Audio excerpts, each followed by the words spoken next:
you used the word unintentional change, I think, or touched on that. So that therefore suggests to me that we also need to be really mindful, intentional about who we choose to spend time with, the sort of people we surround ourselves with, the environments we place ourselves into, because like it or not, that's having an impact on our brains as well. Like it or not, that is the gift and the curse of the prefrontal cortex. It is considered the social brain. It's considered the executive command center. And while the midbrain and the body has survival needs like warmth, shelter, food, water, the prefrontal cortex has healthy survival needs. And those are not the same as the midbrain. Those are very specifically interpersonal needs. That means we need to be seen, heard, and to feel part of a community. And that this is why in tribal societies, exile will kill you. People have died from exile as their punishment. And that is because the social brain has built-in needs of understanding who I am relative to who you are. And this is at the crux of good leadership. If you keep defaulting to a fixed state, which is likely of self-protection, you are defaulting to a midbrain type of leadership, which means mechanically you're not able to access the parts of you that can foster true, meaningful, authentic interpersonal change. And leaders cannot lead by theory and by shoulds.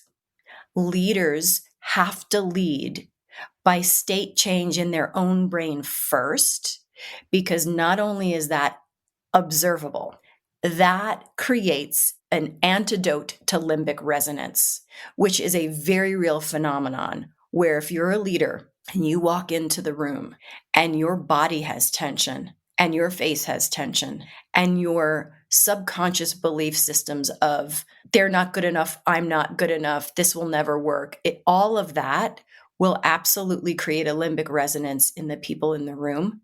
And they might not be able to articulate it or name it, but you are not going to be an effective leader. You haven't even said a word yet. And now the words you say are theoretical and incongruent with the state you brought into the room.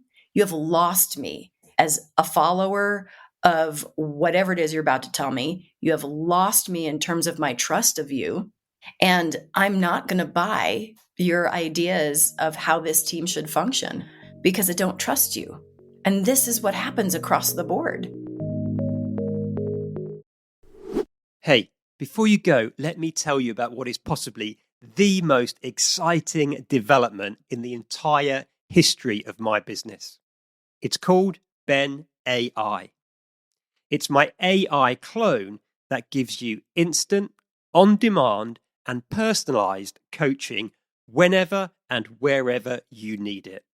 It's been created using every piece of content I've developed in the past 11 years and everything I've learned about leadership in my entire life. Because you're a listener to this podcast, I want you to be one of the first to get hold of it, and I want to give you some exclusive discounts. Right now, I'm looking for 20 beta testers who will get unlimited access to Ben AI for 2 weeks. If you want to be one of those beta testers, or if you just want to know more and receive details about when we launch and those exclusive discounts, please just click on the link in the show notes wherever you happen to be listening to this episode. That's it for now. See you soon.